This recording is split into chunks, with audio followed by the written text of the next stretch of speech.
बातमीपत्रामध्ये आता पाहणार आहोत सुपरफास्ट 100 बातम्या सुरुवात करूयात।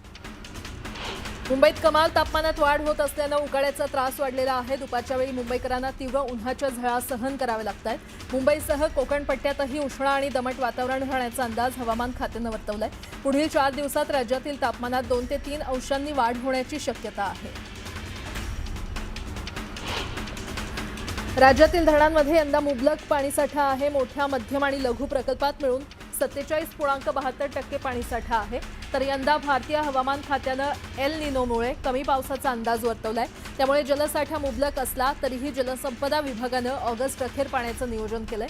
धरणातील उपलब्ध पाणीसाठ्याचा अपव्यय टाळून काटकसरीनं नियोजनपूर्वक वापर करण्यात येईल, अशी माहिती जलसंपदा मंत्री राधाकृष्ण विखे पाटील यांनी दिली आहे। 11वी केंद्रीय ऑनलाईन प्रवेश प्रक्रियेसाठी विद्यार्थ्यांनी नोंदणीला सुरुवात केलेली आहे। 11वीच्या 2026-27च्या शैक्षणिक सत्रातील केंद्रीय ऑनलाईन प्रवेश प्रक्रियेला गुरुवारपासून सुरुवात झाली आहे। 4 दिवसात राज्यभरातून प्रवेश अर्जाच्या पहिल्या भागासाठी 90,000पेक्षा अधिक विद्यार्थ्यांनी नोंदणी पूर्ण केली आहे। परिवहन मंत्री प्रताप सरनाईकांना धमकी आल्यानंतर ते मराठी भाषेवरून चांगलेच आक्रमक झालेत। 1 मेपासून परवानाधारक रिक्षा आणि टॅक्सी चालकांना मराठी भाषा येणं अनिवार्य करण्यात येणार आहे। याबाबत मोटार परिवहन विभागाच्या 59 प्रादेशिक आणि उपप्रादेशिक कार्यालयांमार्फत परवाना तपासणी मोहीम राबवण्यात येणार असून संबंधित चालकांना मराठी लिहिता आणि वाचता येतं का याची पडताळणी केली जाणार आहे। राज्यात वाहतूक नियमांचं उल्लंघन करणाऱ्या वाहन चालकांविरोधात डिजिटल कारवाईचा वेग परिवहन खात्यानं वाढवलाय। ई चलान वसुलीचा वेग मात्र मंदच आहे। विभागानं आतापर्यंत 92 लाख ई चलान जारी केले आहेत, त्यापैकी निम्मे चलान अद्याप थकीत आहेत। कोस्टल रोडवर बसवलेले 2 फ्लड गेट्स समुद्राच्या लाटांमुळे खराब झालेत। गेट्सच्या आराखड्यात तांत्रिक त्रुटी असल्याची माहिती मिळते। पावसाळ्यामध्ये पाणी साचू नये म्हणून एकूण 15 ठिकाणी फ्लड गेट बसवले होते। खराब झालेल्या गेट्सऐवजी नवीन गेट्स बसवण्याचा निर्णय घेण्यात आला। मुंबईतील कोस्टल रोडमुळे वाहतूक कोंडीत मोठी घट झाली आहे। वांद्रे सिलिंग ते मरीन ड्राईव्ह हा प्रवास आता केवळ 9 मिनिटात पूर्ण होतो। मार्च 2024 पासून सुरू झालेल्या या मार्गावर आतापर्यंत 3,16,00,000 वाहनांची वाहतूक झाली आहे। दररोज सरासरी 32,000 वाहनांची ये जा होत असून मुंबईकरांचा प्रतिसाद वाढताना दिसतोय। हापूस आंब्याचा मुख्य हंगाम सुरू होताच वाशी बाजारात आवक वाढू लागलेली आहे। सुमारे 58,000 पेट्यांची आवक झाली। आवक वाढल्यानं दरातही घट झाली असून पेटीमागे 500 रुपयांनी घसरण झालेली आहे। यंदा उत्पादन 80% घटल्यानं सुरुवातीला दर हे चढे होते। सध्या 2 डझन हापूस 1,500 ते 3,500 रुपयांपर्यंत विकला जातोय।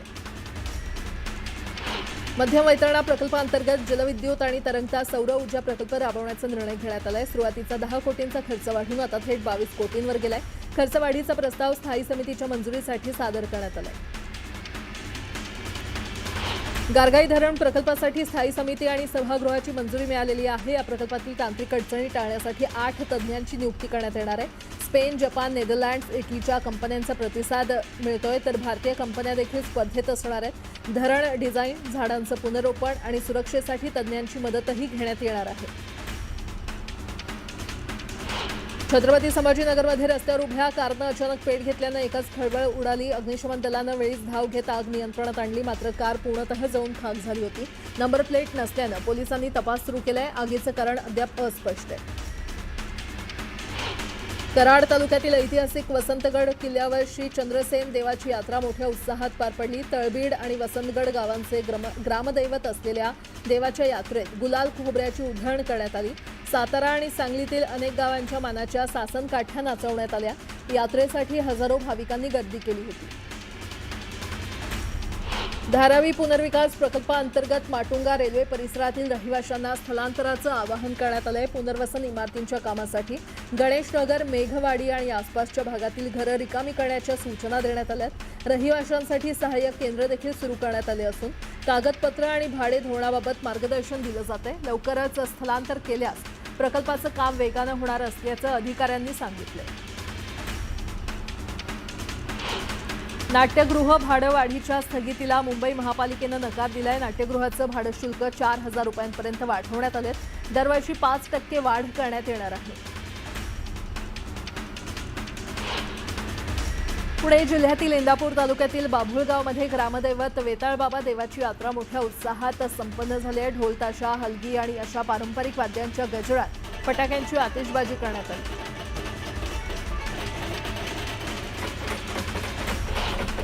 नेरळ घाटात बिबट्याचं दर्शन झालंय। घाटातून खाली उतरत असताना एका मंदिराच्या परिसरात बिबट्या दिसला, यामुळे माथेरानमध्ये भीतीचं वातावरण पसरलेलं आहे।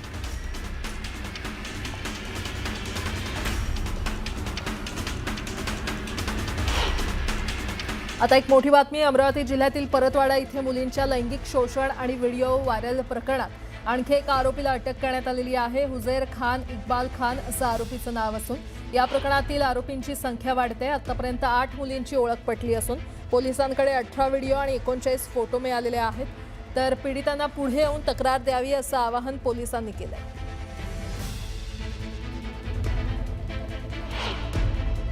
आतापर्यंत क्रिमिनल बॅकग्राऊंड सारखा काही आम्हाला आमच्या समोर आला नाही, but we are investigating that also. आणि आज मी न्यूज चॅनलला पण बघितलं होतं की accused number 1 may also be politically connected. पण ऑब्विसली हे गंभीर बाब आहे। वरिष्ठ अधिकारी आणि जे इवन सीएम साहेबांचे जे ऑफिस आहे ते पण गंभीरताने हे मुद्द्यावर त्यांनी दखल घेतलेली आहे। तर जे काही पॉलिटिकल कनेक्शन हो दॅट इज इमॅटेरियल टू अस। आम्ही फेअर अँड ट्रान्सपरंट पद्धतीने आम्ही तपास करणार। अमरावतीच्या परतवाड्यातील अल्पवयीन मुलींचं लैंगिक शोषण करून व्हिडिओ व्हायरल केल्याचं प्रकरण समोर आलंय। या घटनेचे अमरावती जिल्ह्यामध्ये संतप्त पडसाद उमटतायत। या घटनेच्या निषेधार्थ अमरावती जिल्ह्यातील अचलपूर परतवाडा शहरातील बाजारपेठ आज बंद राहणार आहे। सर्वपक्षीय आणि सामाजिक संघटनेकडून अचलपूर परतवाडा बंदचा निर्णय घेण्यात आलाय।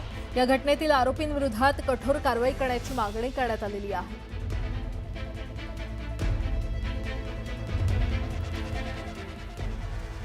पुन्हा एकदा बातम्या वेगवान स्वरूपात। मुंबईत बांधकाम आणि पाडकामातील राडारोड्याचं प्रमाण वाढत असल्यानं कचरा व्यवस्थापनावर प्रश्नचिन्ह निर्माण झाले। दररोज 8000 मेट्रिक टन राडारोडा निर्माण होत असून त्याची बेकायदेशीर विल्हेवाट लावली जात असल्याचा आरोप करण्यात येतोय। यावर आमदार अमित साटम यांनी प्रशासनाकडे तातडीनं सुधारणा करण्याची मागणी केली आहे।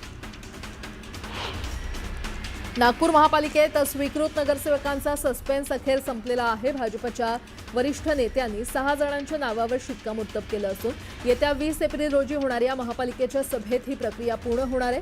भाजपकडून संजय ठाकरे, जीतू ठाकूर, सुबोध आचार्य, रितेश गावंडे, देवेंद्र मेहर आणि विनोद बघेल यांची नावं निश्चित झाल्याची माहिती आहे। राष्ट्रपती द्रौपदी मुर्मू 2 दिवसांच्या नागपूर दौऱ्यावर आहेत। आज सकाळी 11 वाजता एम्सच्या दीक्षांत समारंभाला त्या प्रमुख पाहुणे म्हणून उपस्थित असतील। तसंच संध्याकाळी राष्ट्रीय प्रत्यक्ष कर अकादमीतील कार्यक्रमाला देखील उपस्थिती लावणार आहेत। उद्या सेवाग्राम येथील गांधी आश्रमाला त्या भेट देणार आहेत।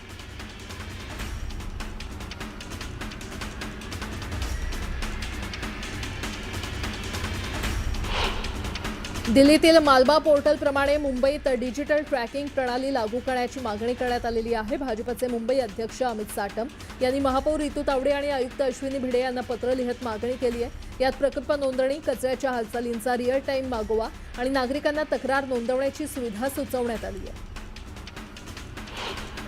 कोकणवासियांच्या दीर्घ प्रतीक्षेनंतर दादर रत्नागिरी पॅसेंजर पुन्हा सुरू होण्याची शक्यता निर्माण झाली आहे। अंतिम निर्णय कार्यकारी व्यवहार्यता अहवालावर अवलंबून असणार आहे। रेल्वे मंत्री अश्विनी वैष्णव यांनी या संदर्भात तपासणीचे आदेश दिले असून याबाबतचं पत्र खासदार रवींद्र वायकर यांना पाठवले। पिसे आणि पांजरपुरा जलशुद्धीकरण प्रकल्पाचा वीजपुरवठा खंडित झाल्यानं मुंबईत पाणीपुरवठ्यावर परिणाम झालाय। पडघा उपकेंद्रातील बिघाडामुळे संध्याकाळी काही काळ प्रकल्प बंद होता आणि त्यामुळे शहरातील काही भागात 25% पाणी कपात लागू करण्यात आली आहे। उन्हाळी सुट्ट्यांमधील वाढती गर्दी लक्षात घेऊन मध्य रेल्वेनं 168 विशेष गाड्या चालवण्याचा निर्णय घेतलाय। मुंबई आणि पुण्याहून देशातील विविध शहरांकडे या गाड्या धावणार आहेत। काही गाड्यांचं आरक्षण सुरू झालं असून उर्वरित 15 एप्रिलपासून बुकिंग सुरू होणार आहे। बुलढाण्यातील मलकापूरजवळ राष्ट्रीय महामार्ग कार आणि दुचाकीचा अपघात झाला। अपघातानंतर दोन्ही वाहनांना आग लागली। वडनेर भोलजी धानोरा दरम्यान झालेल्या या अपघातात 3 जण गंभीर जखमी झाले। सुदैवानं स्थानिकांच्या मदतीनं जखमींना बाहेर काढून रुग्णालयात दाखल करण्यात आलं। दिल्ली दंगल प्रकरणात दीर्घकाळ तुरुंगात असलेल्या उमर खालिद यांच्या प्रकरणाची आज सुनावणी होणार आहे। सर्वोच्च न्यायालयानं 5 जानेवारी रोजी दिलेल्या जामीन नकाराच्या निर्णयावर पुनर्विचार करण्याची मागणी खालिद यानं केली आहे। तर या पार्श्वभूमीवर आजची सुनावणी महत्त्वाची मानली जाते।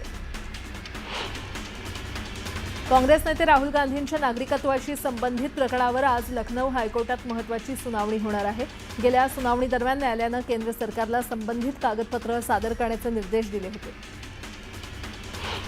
अमरनाथ यात्रेसाठी आजपासून नोंदणी प्रक्रिया सुरू झाली आहे. देशभरातील अधिकृत बँक शाखांमधून तसंच ऑनलाईन नोंदणीची सुविधा उपलब्ध आहे. 13 ते 70 वयोगटातील भाविकांना यात्रेत सहभागी होता येणार आहे. 3 जुलैपासून यात्रा सुरू होणार असून 28 ऑगस्टपर्यंत चालणार आहे.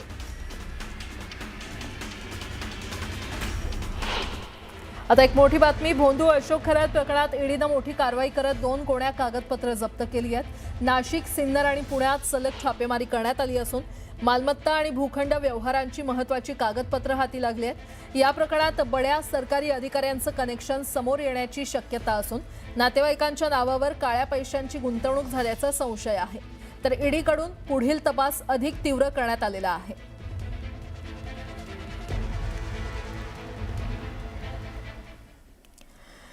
आणि आता पुढची एक मोठी बातमी. नागपुरात महिला सुरक्षेचा प्रश्न ऐरणीवर आलाय. मात्र नागपूर पोलिसांनी संबंधित प्रकरणाचा छडा लावत विकृत मानसिकतेच्या आरोपीला जेरबंद केलंय.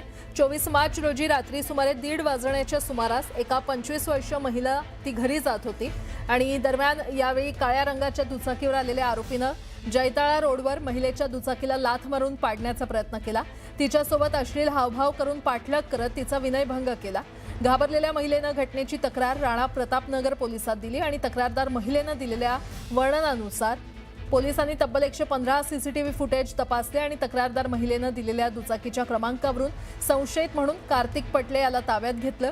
नागपूर पोलिसांनी बेड्या ठोकलेल्या आहेत. कार्तिक पटले असं या 28 वर्षीय विकृत आरोपीचं नाव आहे. रात्रीच्या दरम्यान कुणाला संशय येऊ नये म्हणून त्यानं गेल्या 3 महिन्यांपासून ऑनलाईन फूड डिलिव्हरी ॲपमध्ये डिलिव्हरी बॉय म्हणून नोंदणी केली होती. पोलिसांनी तपासाची चक्र फिरवत आरोपीला बेड्या ठोकलेल्या आहेत. त्या गाडीवर ट्रेस केला असता आम्हाला एक खोंदे उर्फ कार्तिक पटले नावाच्या व्यक्तीने ताब्यात घेतला. त्याच्याकडून आम्ही जवळपास 10 गुन्हे उघडकीस आणलेले आहेत. यामध्ये अंबाझरी पोलीस स्टेशनचे 2 गुन्हे आहेत आणि बजाजनगरचे 2 गुन्हे आहेत, जे नव्याने त्याला अटक केल्यानंतर परत गुन्हे दाखल करण्यासाठी मुद्दे समोर आलेले आहेत. आणि MIDCचा एक गुन्हा आहे. आमच्या पोलीस स्टेशनचे 4 गुन्हे आहेत. त्यापैकी 2 जे गुन्हे आहेत ते 2024चे 2 गुन्हे आहेत, उघडकीस आणलेले आहेत आणि नवीन 2 गुन्हे पुन्हा त्याच्यावर दाखल झाले. हा रात्रीचा 10:30-11 वाजता नंतर ॲक्टिव्ह व्हायचा आणि दिवसभर हा नॉर्मल चालक म्हणून काम करत होता. कोणाचंही काम किंवा कंपनीत कुठेही त्याला काम करत होता. रात्री 11:30 वाजतापासून हा सकाळचे 4:30 वाजेपर्यंत या रूटवर फिरायचा. आणि आता हा 3 महिन्यापासून स्विगीच्या ॲपवर यानं रजिस्ट्रेशन करून ठेवलेलं होतं. 2 मुली कोणत्याही गाडीवर जात असतील आणि किंवा सिंगल मुलगी असेल तर हा सोबत त्या गाडीसोबत जायचा आणि हस्तमैथून करायचा चालत्या गाडीत किंवा थांबून तिला पाळायचा आणि हस्तमैथून करायचा. तिला पाठीवर किंवा छातीवर हात लावून निघून जायचा, पळून जायचा. पुन्हा एकदा बातम्या वेगवान स्वरूपात. जळगाव जिल्ह्यासह चाळीसगाव तालुक्यातील तापमानात मोठी वाढ झाली आहे. तापमानाचा पारा 41 अंशांवर पोहोचलाय. वाढत्या उष्णतेमुळे नागरिक हैराण झालेत. उकाड्याचा परिणाम डांबरी रस्त्यांवरही दिसत असून काही ठिकाणी डांबर वितळत आहे. तर पुढील 5 दिवस उष्णतेची लाट आणखी तीव्र होण्याचा इशारा हवामान खात्याकडून देण्यात आलाय. सोलापूरच्या तापमानाचा पारा 42.5 अंशांवर पोहोचलाय. उन्हामुळे रस्त्यांवर शुकशुकाट पाहायला मिळत असून नागरिकांना काळजी घेण्याचं आवाहन करण्यात आलंय. छत्रपती संभाजीनगरमध्ये तापमानानं उच्चांक गाठला. हवामान खात्यानं दिलेल्या अंदाजानुसार कमाल तापमानात वाढ झाली आहे. कमाल तापमानाचा पारा हा 41.2 अंश सेल्सिअसपर्यंत गेला. यंदाच्या उन्हाळ्यातील हे सर्वाधिक तापमान आहे. पुढील 4 दिवसात तापमानात आणखी वाढ होण्याची शक्यता आहे. शहापुरात तापमानाचा पारा 43 अंशांवर गेलेला आहे. शहापूर तालुक्यात बाहेरून आलेल्या अनेक प्रोजेक्टमुळे मोठ्या प्रमाणात झालेल्या वृक्षतोडीमुळे तापमानात वाढ झालेली आहे. महिला आयोगाच्या अध्यक्षपदासाठी ज्योती मेटे यांच्या नावाची जोरदार चर्चा सुरू आहे. त्यांची नियुक्ती होण्याची शक्यता व्यक्त होते. निवडणुकीनंतर याबाबत अंतिम निर्णय होणार असल्याची माहिती समोर येते. अशोक खरातचा एन्काउंटर होण्याची शक्यता असल्याचा आरोप काँग्रेस खासदार प्रणिती शिंदेंनी केला. प्रणिती शिंदेंच्या या आरोपानंतर सत्ताधाऱ्यांनी त्यांच्यावर टीकास्त्र डागलं. समता पतसंस्थेत भोंदू अशोक खरात वारसदार असलेल्या 100 खात्यांची चौकशी शिर्डी पोलीस करत असून अनेक राजकीय आणि उद्योग व्यावसायिकांच्या नावेही खाती आहेत. 57 जणांच्या नावावर 100 खाती उघडण्यात आलेली आहेत आणि कोट्यावधींचा व्यवहार यावर करण्यात आलाय. आतापर्यंत शिर्डी पोलिसांनी 64 खाती असलेल्या 35 जणांचे जबाब नोंदवून घेतले. पंढरपूर येथे डॉक्टर बाबासाहेब आंबेडकर जयंतीनिमित्त सर्वपक्षीय नेते एकत्र आले असताना राजकीय वक्तव्यांची जोरदार चर्चा रंगली. प्रशांत परिचारक यांनी मनसेचे दिलीप धोत्रे यांच्यासोबत पंढरपुरात अलिखित युती असल्याचं सांगितलं. तसंच एकनाथ शिंदे हे आपले नेते असल्याचं सांगत त्यांनी विरोधकांवर टीका केली. या वक्तव्यामुळे पंढरपुरातील राजकारणात चर्चांना उधाण आले. बीडच्या मस्साजोग ग्रामपंचायत पोटनिवडणुकीत सरपंच पदासाठी एकूण 5 अर्ज दाखल झालेले आहेत. अश्विनी देशमुखांविरोधात 4 उमेदवार मैदानात आहेत. दरम्यान आता 15 तारखेला छाननी आणि 17 तारखेला माघारीनंतर निवडणूक बिनविरोध होते की नाही हे स्पष्ट होणार आहे. राज्यात डीन आणि सिव्हिल सर्जन यांच्यातील वाद आता थेट मुख्यमंत्र्यांकडे जाणार आहे, अशी माहिती मंत्री हसन मुश्रीफ यांनी दिली आहे. सांगली सिव्हिलमध्ये अस्वच्छता लपवण्यासाठी पडदे लावल्याचा प्रकार उघड करत मुश्रीफ यांनी प्रशासनाला चांगलंच फैलावर घेतलं. भंडाऱ्यातील कार्यक्रमात गृहराज्यमंत्र्यांच्या ताफ्यात एक अनोळखी युवक शिरल्याचा प्रकार समोर आला. मंत्रालयाचा आय कार्ड घालून तो थेट स्टेजवर पोहोचला. मात्र हे आय कार्ड बनावट असल्याचं उघड झाल्यानंतर पोलीस यंत्रणेवर प्रश्नचिन्ह उपस्थित होत आहे. पावसाळ्यापूर्वी मुंबईच्या रस्त्यांवरील आणि रेल्वे हद्दीतील धोकादायक फांद्यांची छाटणीचं काम युद्धपातळीवर सुरू आहे. 46,336 धोकादायक झाडांची छाटणी करण्यात येणार आहे. आतापर्यंत 12,561 झाडांची छाटणी करण्यात आली आहे, तर उर्वरित 33,775 धोकादायक झाडांची छाटणी 31 मे पर्यंत करण्याचं उद्दिष्ट आहे. एसटीच्या लालपरीचा प्रवास आजपासून महागलाय. भाड्यात 10% वाढ करण्यात आली आहे. याचा थेट परिणाम सर्वसामान्यांच्या खिशावर होणार आहे. ही वाढ 15 एप्रिल ते 15 जून या कालावधीसाठी लागू राहणार आहे. खुलताबाद तालुक्यातील धामणगाव तांडा इथे 27 वर्षीय विवाहितेनं विषारी द्रव्य घेतल्यानं संशयास्पद मृत्यू झालाय. या प्रकरणी पोलिसांनी पतीसह 7 जणांवर गुन्हा दाखल केलाय. आंबेडकर जयंतीच्या पार्श्वभूमीवर येरवडा परिसरात पोलिसांनी मोठी कारवाई करत सुमारे 2 लाखांची बेकायदेशीर विदेशी दारू जप्त केली. स्कॉर्पिओसह एकूण 23.30 लाखांचा मुद्देमाल जप्त करण्यात आलाय. चालक अंग्रेज सिंग गिल याला ताब्यात घेतलेला आहे.